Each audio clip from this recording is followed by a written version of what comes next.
ये बुक है class 6 social science Bihar board के लिए, सामाजिक विज्ञान, समाज का अध्ययन, भारत और उसके आगे, जिसमें हम इस वीडियो के अंदर चैप्टर नंबर 7वां है भारत की सांस्कृतिक जड़ें। इस चैप्टर में सारे सवाल हम हल करेंगे। देखिए पृष्ठ पहले पे जो सवाल पहला है, वेद क्या है, इनका संदेश क्या है। सबसे पहले वेद की परिभाषा करनी है। वेद क्या संदेश देते हैं मानव के लिए, वो हमें बताना है। देखिए यहाँ पे गौर कीजिए, वेद क्या है। वेद का अर्थ होता है ज्ञान। कितने वेद होते हैं? 4 वेद होते हैं। ये रहे इनके नाम। और इनका संदेश क्या होता है? इनका संदेश होता है सत्यवत धर्मचर्य, यानी सत्य बोलो और धर्म का आचरण करो। इसका हम आंसर ऐसे लिखेंगे। देखिए, वेद हिंदू धर्म के सबसे प्राचीन यानी पुराना, पवित्र और आधारभूत ग्रंथ है। वेद को श्रुति यानी होती लिखित होती है। वेद को श्रुति माना जाता है, यानी देवताओं द्वारा ये लिखा गया प्रमाण साक्ष्य। वेद का शाब्दिक अर्थ है ज्ञान। ये ऋग्वेद, यजुर्वेद, सामवेद और अथर्ववेद के रूप में 4 वेद हैं। इसका क्या मतलब होता है वेद का? वेद का शाब्दिक अर्थ होता है ज्ञान। 4 वेद हो गए। संदेश क्या है वेद का? वेद का मूल संदेश सत्यवत धर्मचर्य, सत्य बोलो और धर्म का आचरण करो। ये हमारा आंसर हो गया। देखिए दूसरा सवाल है, प्रथम सहस्त्राब्दी यानी सामान्य संवत पूर्व में भारत में कौन कौन से नए दर्शन मत उभरे, इनके मूल सिद्धांत क्या हैं? तो कौन कौन से उभर कर आए? देखिए, समान संवत पूर्व में एक बौद्ध धर्म हो गया, दूसरा जैन धर्म हो गया।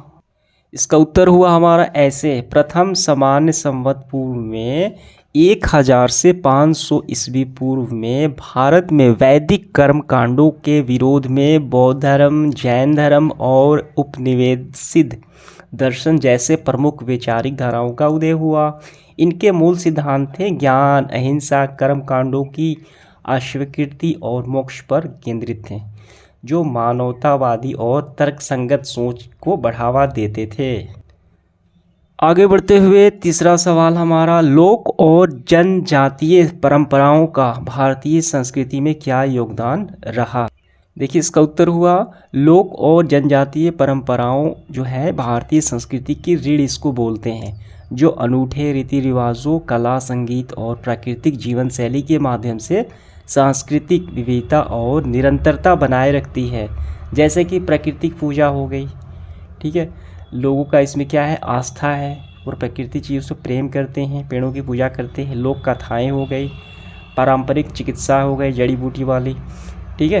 तो ये सारी क्या है, भारतीय संस्कृति की ये सारी रीढ़ है। इसका आंसर हो चुका हमारा। चलिए देखते हैं इसके अभ्यास के प्रश्न जो है इसके आखिरी में। प्रश्न, क्रियाकलाप और परियोजनाएं। पहला सवाल है, यदि आप नचिकेता होते तो आप यम से कौन से सवाल पूछते? 100 से 150 शब्दों में हमें इसका आंसर करना है। देखिए नचिकेता जो है यम से भेंट करने के लिए चल देते हैं। ये कठोपनिषद में ये व्यक्त है, ठीक है। यहाँ पे ये कहानी आपने पढ़ा होगा, जो एक राजा हैं, उनका पुत्र नचिकेता है, तो क्रोध में जो है उन्हें बोल देते हैं, तुम्हें यम के पास मृत्यु देवता को अर्पित कर दूंगा। जब वो समस्त चीज़ें ब्राह्मणों को दान कर देते हैं तब।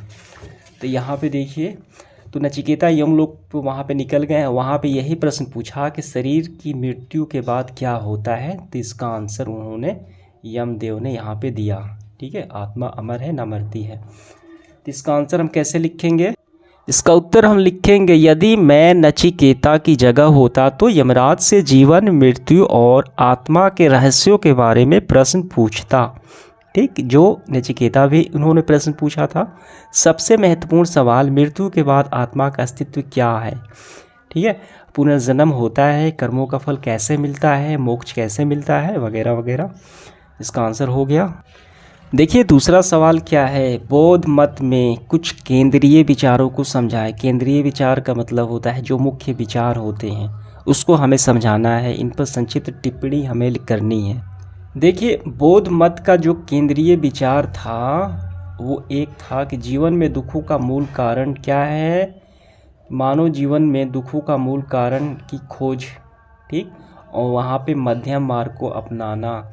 जब यहाँ पे महात्मा बुद्ध यानी सिद्धार्थ ये सारे देख रहे थे, तो उन्होंने गृह त्याग यानी संन्यास लेने का फैसला कर दिया और उन्होंने ये बताया कि मध्यम मार्ग को ही अपनाकर दुख को कम किया जा सकता है। तो इस तरीके से हम इसका आंसर करेंगे।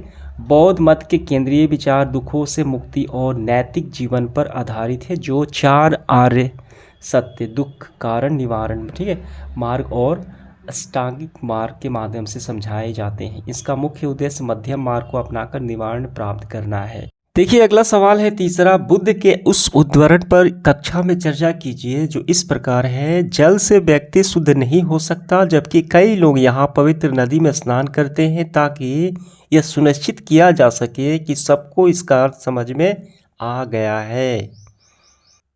इसका उत्तर हम लिखेंगे ऐसे, बुद्ध का यह कथन है कि जल से व्यक्ति शुद्ध नहीं हो सकता, जबकि कई लोग यहाँ स्नान करते हैं। बाहरी अनुष्ठानों के बजाय आंतरिक शुद्धि, मन की पवित्रता पर जोर देता है। ये बुद्ध के विचार हैं। वे समझाते हैं कि सच्ची पवित्रता उन्हें अच्छे कर्म, ठीक, नैतिकता, सच्चाई और अहिंसा से आती है, ना कि केवल नदी में के पानी में डुबकी लगाने से। ये आपका हो गया। इसके बाद देखिए इसका चौथा सवाल, जैन मत के कुछ मुख्य विचारों को समझाएं, इन पर संक्षिप्त टिप्पणी लिखिए। देखिए यहाँ पे गौर कीजिए, जैन मत के उपदेशों में अहिंसा, ठीक है, अनेकांतवाद और अपरिग्रह शामिल है। ये 3 है। अहिंसा मतलब किसी की हत्या न करना, चोट न पहुँचाना। अनेकांतवाद का मतलब होता है किसी भी समस्या को यानी सत्य का उजागर करने का सिर्फ एक पहलू न देखकर अनेक पहलू को देखा जाए, ठीक। और इसका मतलब अपरिग्रह शामिल है। अपरिग्रह का क्या मतलब है? अपरिग्रह का मतलब होता है कि हमें भौतिक वस्तुओं के पीछे यानी उतना आसक्त नहीं करना है, नहीं बनना है, ठीक है। तो इसका आंसर देखिए हम काफ़ी अच्छे से ऐसे लिखेंगे। देखिए इसका उत्तर हम ऐसे करेंगे, जैन मत कुछ मुख्य विचार निम्न है। पहला अहिंसा है, हमें किसी भी जीव को मारना या चोट पहुंचाना नहीं चाहिए। अहिंसा सबसे बड़ा धर्म बताया है जैन धर्म में। दूसरा है अनेकांतवाद, यानी सत्य के अनेक पहलू होते हैं और कोई भी एक दृष्टिकोण से किसी विषय घटना को पूरी तरीके से नहीं समझा जा सकता है, अर्थात सत्य के अनेक पक्ष को हमें देखने चाहिए। तीसरा है अपरिग्रह, हमें भौतिक वस्तुओं के प्रति आसक्ति कम करना चाहिए और केवल आवश्यक वस्तुओं को सीमित उपयोग करना चाहिए, यानी भौतिक सुख सुविधाओं में इतना लीन नहीं हो जाना है, ठीक है, ताकि अपना धर्म और कर्म ही भूल जाए। ये जैन धर्म के क्या है, कुछ मुख्य विचार है, सत्य हैं। ये आपका आंसर हो गया। अगला 5वां सवाल है, कक्षा में आंद्रे बेते के कथन पर विचार विमर्श कीजिए। देखिए ये आंद्रे बेते क्या है, ये भारतीय समाज शास्त्री हैं, ठीक है, भारतीय समाज शास्त्री आंद्रे बेते के हमें यहाँ पे विचार लिखने हैं। इस तरीके से हम लिखेंगे। सबसे पहले आपको लिखना यहाँ से प्रारंभ करना है, भारतीय समाज शास्त्री आंद्रे बेते ने इस स्थिति के बारे में कुछ इस तरह से बताया है। ये पूरा आपको यहाँ तक कर लेना है, आपका आंसर हो गया। 6 नंबर सवाल है, अपने स्थानीय क्षेत्र में लोकप्रिय देवी देवताएं तथा उनसे जुड़े त्योहारों की एक सूची बनाना है, ठीक है। पहले देवी देवता का नाम और उनसे जुड़े त्यौहार। देखिए इसका उत्तर हम लिखेंगे ऐसे, भारत के स्थानीय क्षेत्र में लोकप्रिय देवी देवताओं की सूची और उनके जुड़े त्यौहार। पहला है गणेश, गणेश से जुड़ा त्यौहार गणेश चतुर्थी जो महाराष्ट्र में मनाते हैं। दुर्गा से जुड़ा त्यौहार दुर्गा पूजा है जो मुख्य रूप से पश्चिम बंगाल सहित पूरे भारत में मनाते हैं। कृष्ण, देखिए कृष्ण से जुड़ा त्यौहार है जन्माष्टमी, शिव से महाशिवरात्रि, लक्ष्मी से दिवाली। एक और आप इसको यहाँ पे जोड़ सकते हैं सरस्वती से सरस्वती पूजा, ठीक है। इस तरीके से हमारा इसका आंसर हो चुका है। इसके बाद है 7 नंबर, कक्षा की गतिविधि के रूप में अपने क्षेत्र या राज्य के 2 या 3 जनजाति समूहों की सूची बनाइए। इनमें से कुछ परंपरा और विश्वास प्रणाली के बारे में लिखिए, उनकी क्या परंपरा है और क्या वे विश्वास करते हैं वो भी हमें लिखनी है। तो यहाँ पे मैं लगा देता हूँ, वो पूरा आपको वहीं से कंप्लीट कर लेने हैं। उसके बाद सही और गलत का चयन है। पहला स्टेटमेंट, वैदिक रचनाओं को ताड़पत्र की पांडुलिपियों पर लिखा गया। ये बिल्कुल स्टेटमेंट सही है। वेद भारत के सबसे प्राचीन ग्रंथ हैं, ये भी बिल्कुल सही है। यानी वेदों की रचना काफ़ी पहले हुई थी, ठीक है, 5वीं शताब्दी के आसपास। तीसरा है वैदिक कथन एकम सत विप्रा बहुधा वदंती में ब्रह्मांड की शक्तियों की एकता की मान्यता प्रकट होती है, ये भी स्टेटमेंट बिल्कुल सही है।